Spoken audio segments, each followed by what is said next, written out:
Hello and welcome everyone. My name is Juan Carlos Lopez. I am the Director of Teaching and Learning for the Maple League of Universities. I'm coming to you from Mi'kma'ki, the unceded territory of the Mi'kmaq people. I say these words as my commitment to listen and listen and listen. A very dear colleague of mine says, once you are done listening, please go back and listen and listen and listen again. I want to listen to learn about the truth of what had happened. I want to listen to learn about the truth of what still happens in these lands. And with that knowledge, move towards the colonization and reconciliation in these lands with the recommendations of the Truth and Reconciliation Commission. I would also like to acknowledge that these lands I'm in have received people of African descent for a long time, and the record actually goes back more than 400 years with a person that came as a translator between the Mi'kmaq and the colonizers. And that record in itself is very rich because for that to happen, there must have been contact for this person to be able to translate. And I say these words also as my commitment to listen and listen and listen and learn to forge a better future for everyone. I say that in my perspective as an immigrant and a settler in these lands. In this session, you will be watching a question and answer period with two dear colleagues from the Maple League. With this, I'm going to introduce our speakers for today. But today we won't have a presentation, but rather I will ask them questions and they would tell us a little bit about their experience. So today with us we have Danai Belanger. She's a Zimbabwean-born trilingual Shona English and French higher education leader and equity practitioner who currently serves as Vice Principal Student Affairs at Bishop's University. With 17 years of experience across 5 provinces, she has worked at the intersection of student services, immigration advising, and community building, drawing on her background as one of Canada's earliest regulating Canadian immigration consultants.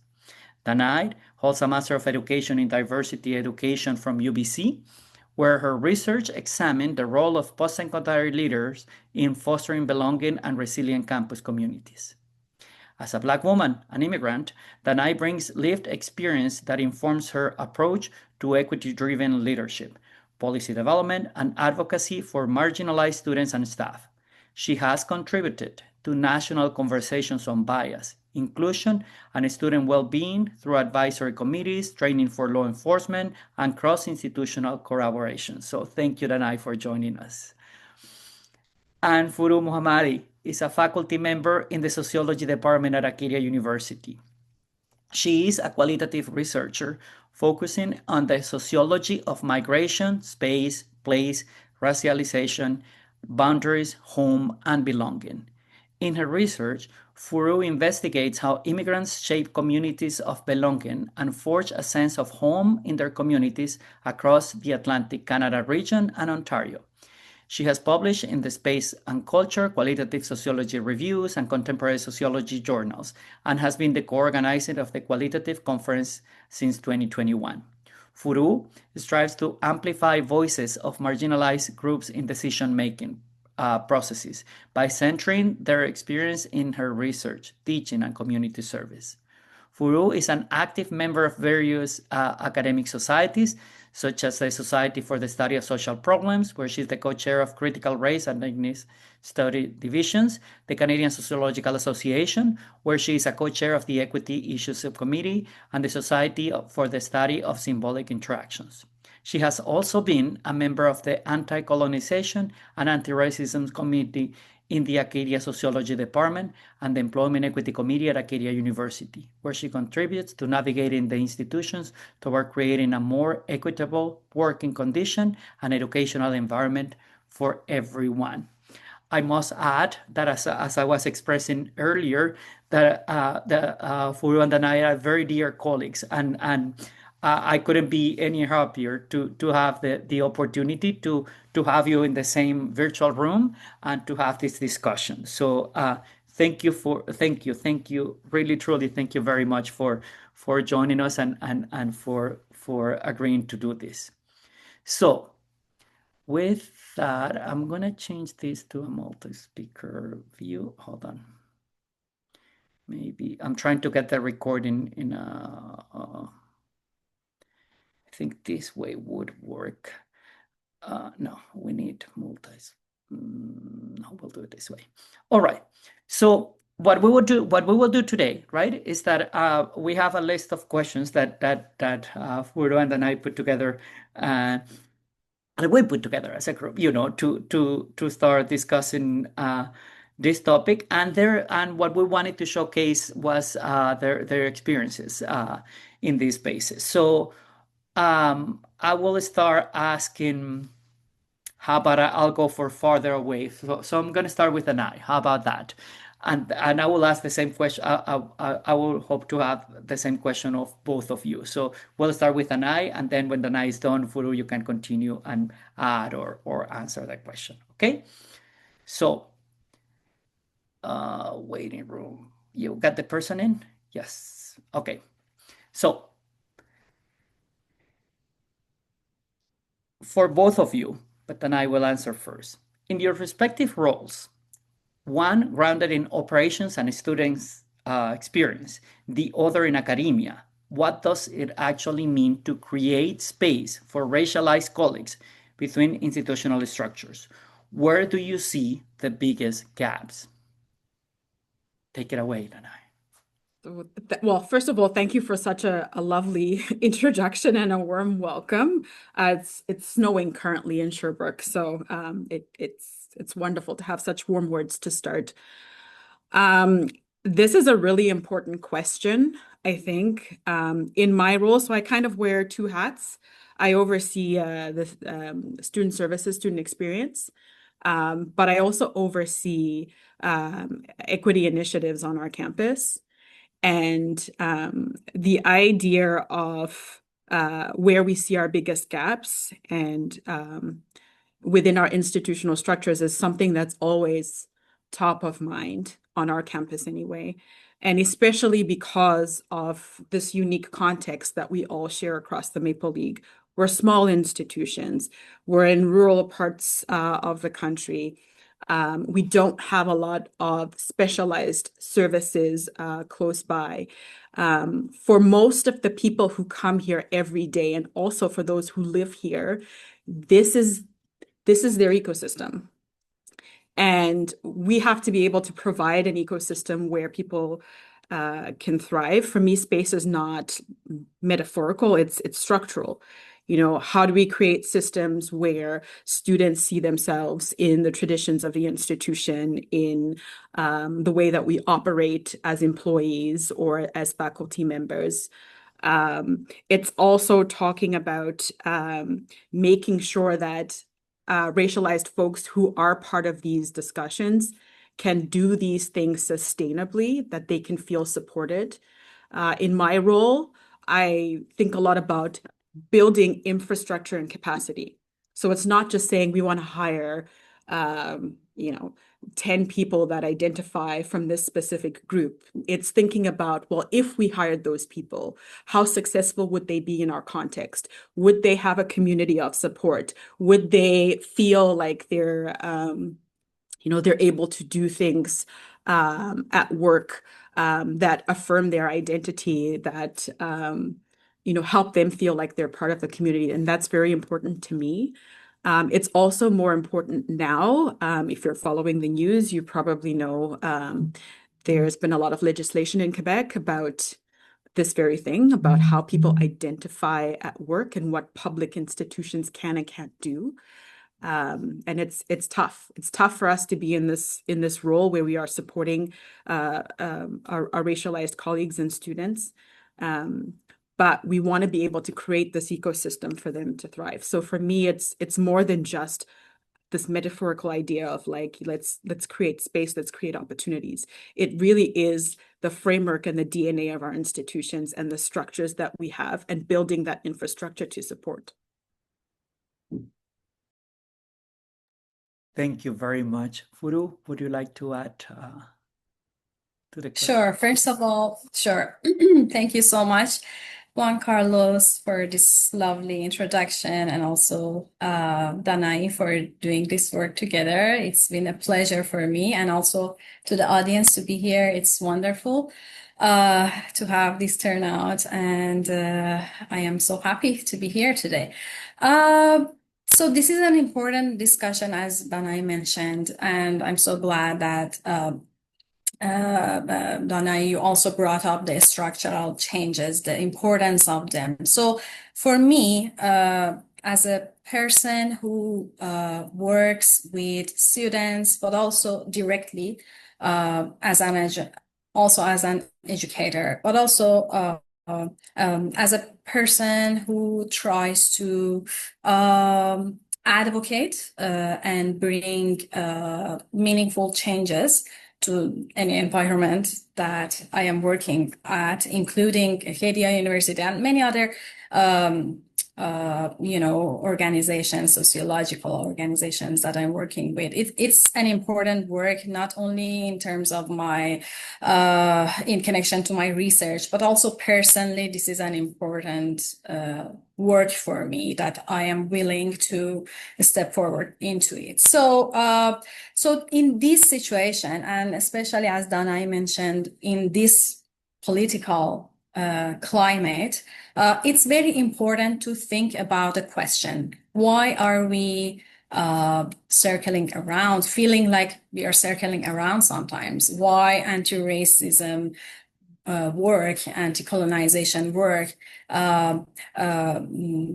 is still continuing, but also under attack? And also, why are we feeling like we are going back in time? I think these are important questions. And my answer to those is that, the amount of work that has been done and that's been good, and,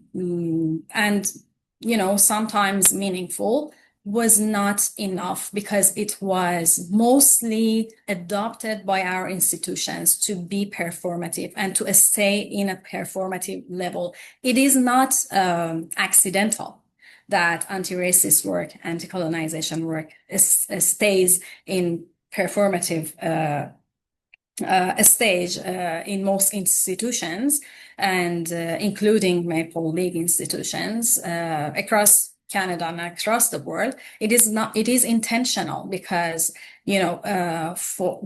for bringing real institutional changes, we need power redistribution. We need a space for dialogue, yes, but also for commitment to beyond performative actions. And this is what has been missing, and this is why we feel like our work is so much under attack again, and we are going back in time because our structures have not been transformed in a way to respond to the realities of racialized groups and the groups that try to, achieve justice.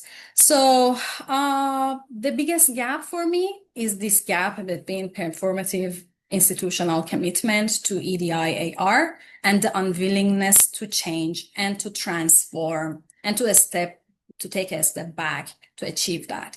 And in this situation, many things remains on the surface, and many, many conversations talking about race, etc.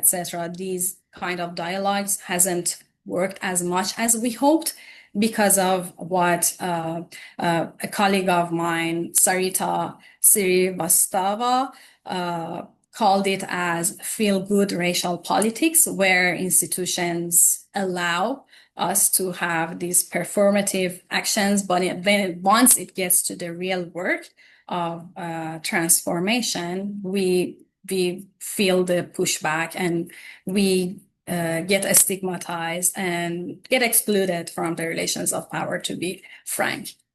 So yeah, I guess this is the gap from my perspective.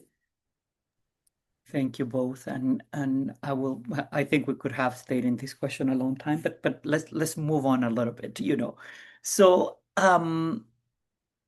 racialized employees are often called upon, formally or informally, to do additional EDI labor. From your perspectives, how does this show up differently in academic versus operational contexts? And what should institutions be doing better to recognize and balance this load?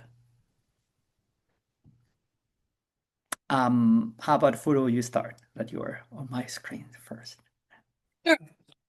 So, yeah, how this shows up differently in academic and operational context. So, first of all, the hidden curriculum, it's an important labor that is upon us, even if you don't want to, as a racialized person. And because I am not a part of, personally, I am not a part of the dominant group. So the system that can work for many of my colleagues doesn't necessarily work for me. So I need to get engaged in transformation of the structure. That's the first thing to mention for me.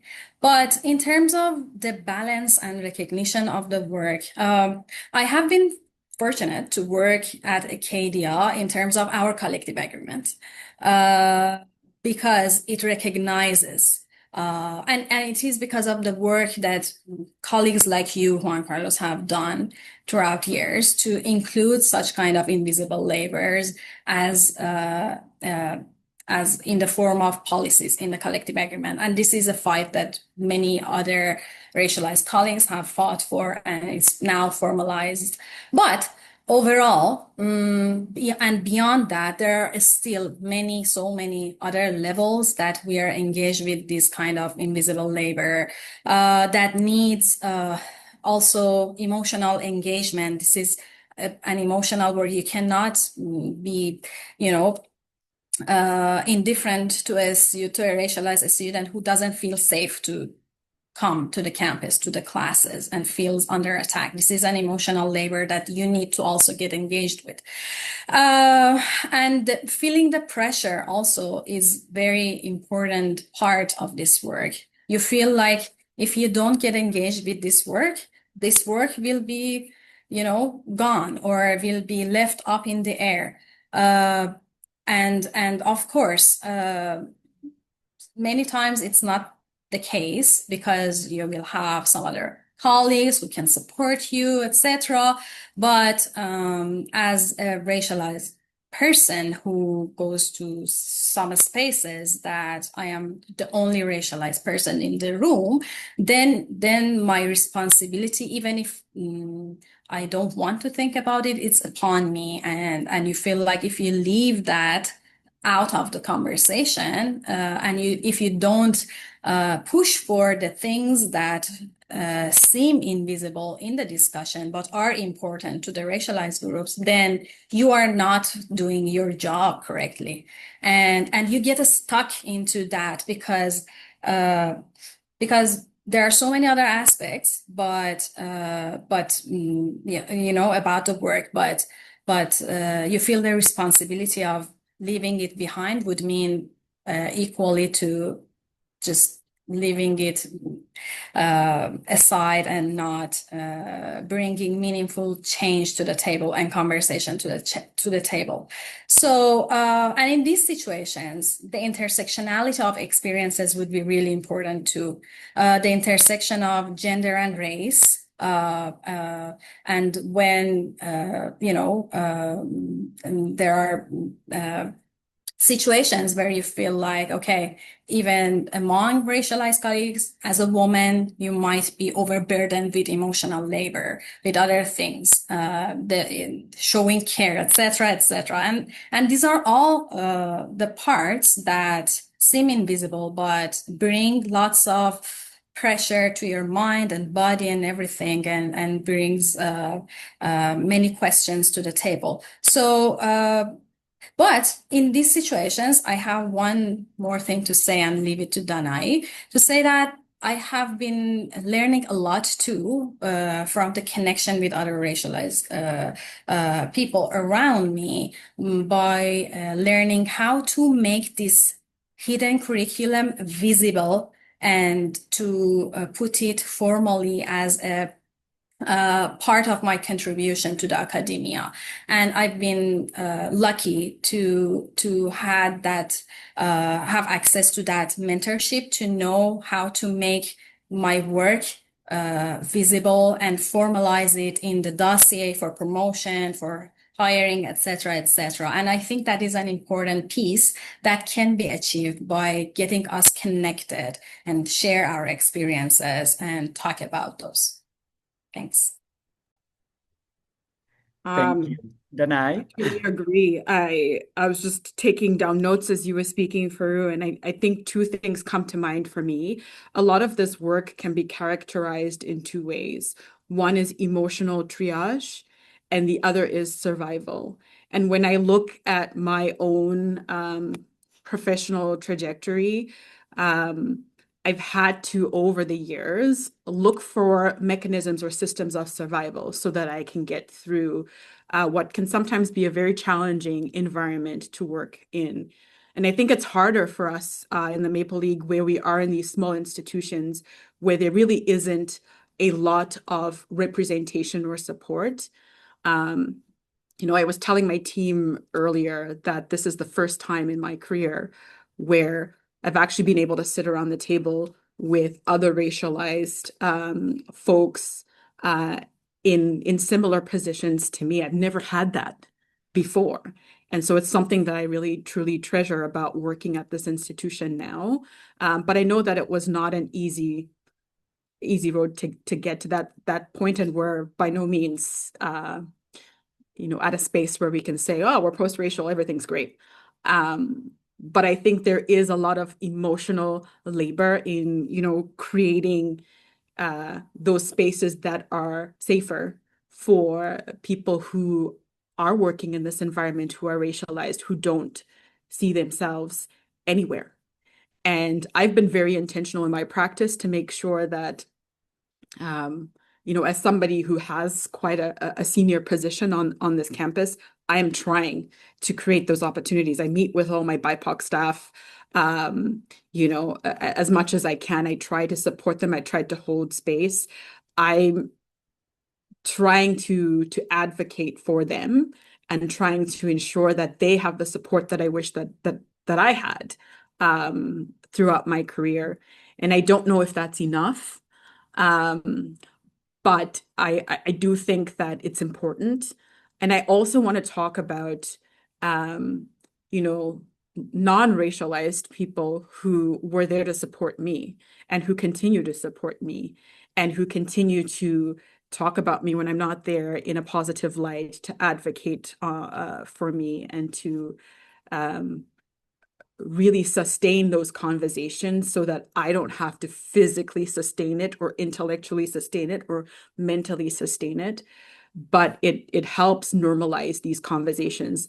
I think for a lot of racialized people, and I don't want to speak on behalf of everybody, but I think for the majority of racialized people, the hardest part of just existing is trying to justify being here and why we have a right to be here. I start every meeting sometimes basically explaining why I'm qualified to talk to somebody about something. And it's really funny. I'm like, in my head, I'm thinking, okay, how many more seconds am I gonna have to wait before they ask, like, so what's your qualification? Like, why can you speak on this? Despite the fact that I have a very senior position.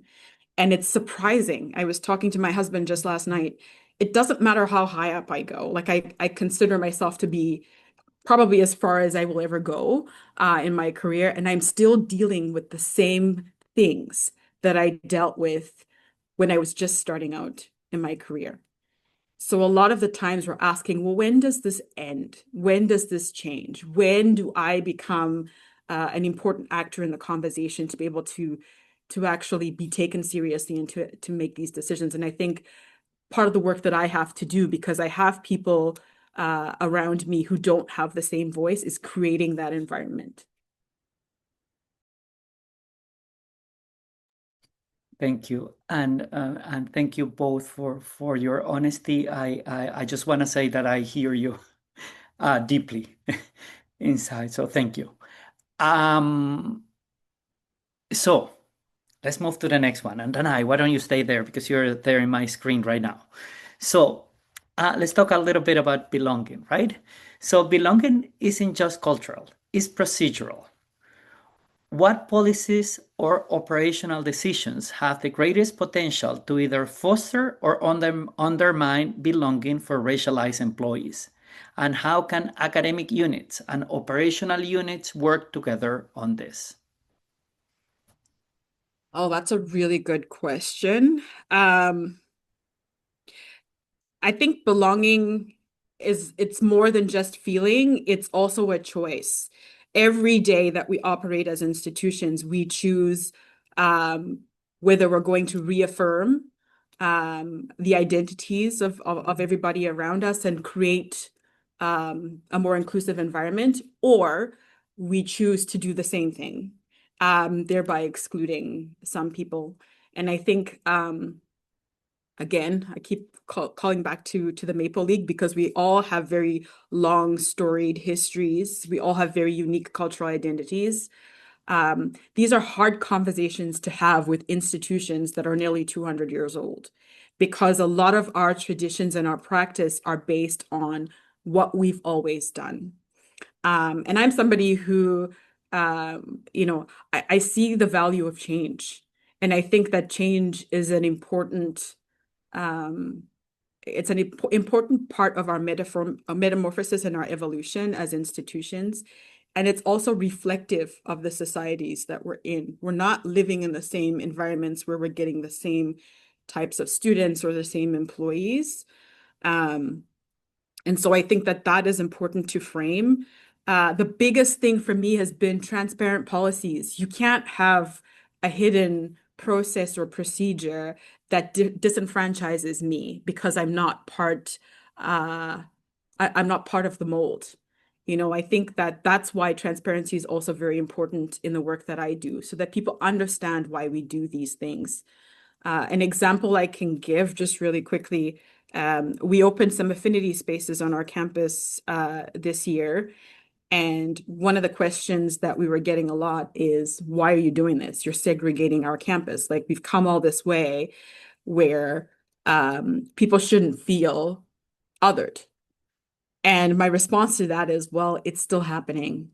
Clearly, there is not enough of a safety like an environment of safety or a culture of safety where these individuals feel like they can congregate or build community within this broader community. And that's why these spaces are important. And so again, reframing the way that we look at things like traditions and processes, working across departments to make things more transparent, but to also be brave enough to change. Thank you. Furu, what would you like to add? Yes, thank you so much. I'll be quick because I know we want to also hear from the audience. So to me, as Danai mentioned, belonging is, and you also touched on that, it's not just cultural, it is intentional, and it can be conditional. And what I mean by that is that it wouldn't be by accident for people to feel like they belong into a space or not. It is intentional for you to feel that way. That's my take. And your feeling of belonging, even if it exists, can be conditional to a certain point, meaning that until you do not disrupt the system, and you do not oppose the system and challenge it, you will have some sort of conditional belonging.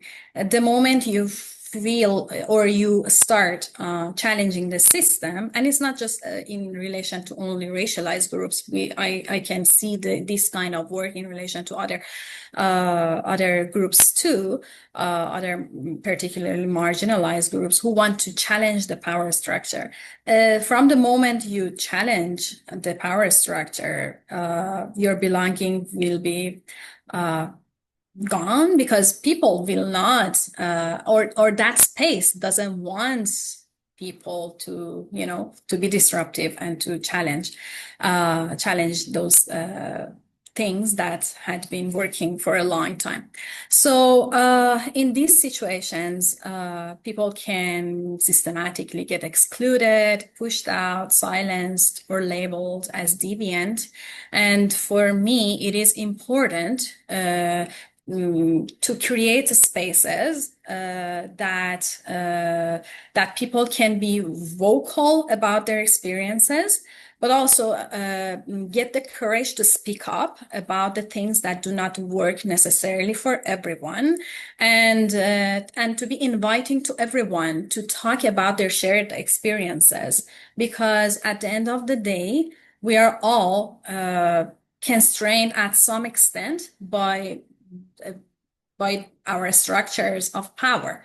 And in this situation, I wanted to bring one example about the anti-colonization and anti-racism committee that we established at our department, and it became a very inviting space for everyone across campus to be there and to talk, to have conversation and have dialogue and feel connected to everyone in the room, even if they didn't know each other, but they knew that they came together for a shared purpose. And that purpose is to make the space, our campus, equitable for everyone and for everyone to feel belonging. So I think definitely being on the cultural level, it's good, it's okay, it's fine. We need that too as human beings, but getting to the foundation to see what doesn't work for everyone to feel, to claim that they are a part of system is really important in this question of belonging. We do want to leave some space for people to participate. So I'm going to ask, well, you are on my screen tonight, so I'll ask you first. What do you think the role of allies is in our institutions? So allies often want to help, but may not know what supports looks like in operational versus academic spaces. What does meaningful allyship look like in your day-to-day work? And what are the pitfalls allies should avoid? Because we have had all these conversations, but how can we move this, all of us together? Well, that's simple. Allyship requires action. So if you're an ally, you need to act. So what does that mean? It means speaking up when you have an opportunity to speak up and being brave enough to do that. It means doing your own research and learning a little bit more about the experiences of people and not relying on racialized folks to supplement your learning. It means taking a stance and not remaining neutral. It means being actively engaged in the experiences and the opportunities that racialized people have. And I think that is super important. Another thing that I want to add to that a lot of people don't realize is that anti-racist work is also emotional regulation. It's understanding that it's sometimes a reaction or even the action is not about you. It's about improving things and making things safer and better for everyone. We all win when everybody feels like they are part of the community and they're heard and they're respected. And I think that's really important. I've also talked about what some of the allies in my life have done.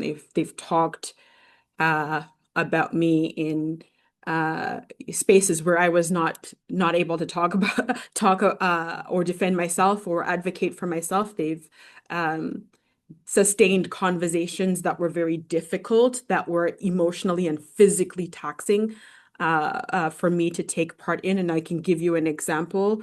I had to come back to work the day after a particularly horrifying mass shooting happened. And this happened in the States, but it had impact on me because of the story of the victim. And I remember coming back into work and just thinking, like, I don't understand why the world is like this. I really just want to go to bed and grieve, because people who look like me are losing their life every day and nobody seems to care. Like, it's business as usual. Everybody's shown up to work. We all have a job to do. And I remember sharing this with my supervisor at the time. And my supervisor said, fall apart. I will take over for you today. You do what you need to do, because taking care of yourself is also taking care of the community. And I was able to take some time without feeling guilty, but also just being able to navigate something that was really affecting me. I didn't want to have to sit in front of students and say, everything's great. Like, we care about you as an institution and we love you. And, those things don't happen here, but they do have impact.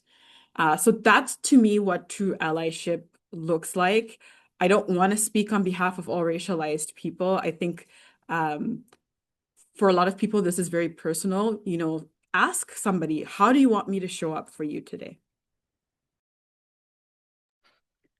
Thank you. Furu.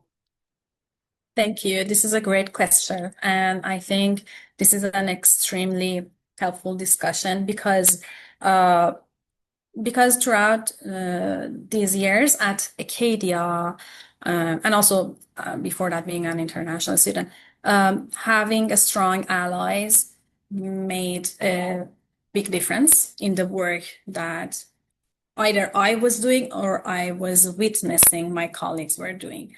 So in these situations, I think Danae laid it out really well, speaking up, taking a stance, doing the work.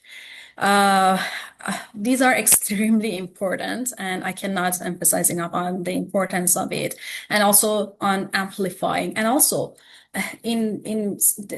sometimes these spaces that we work at can be very difficult, or beyond that, it can be difficult and it can be very dominated by the hegemonic power. So in those conditions where it's very hard to speak up for racialized folks, and they are very few, especially in rural areas and in rural settings,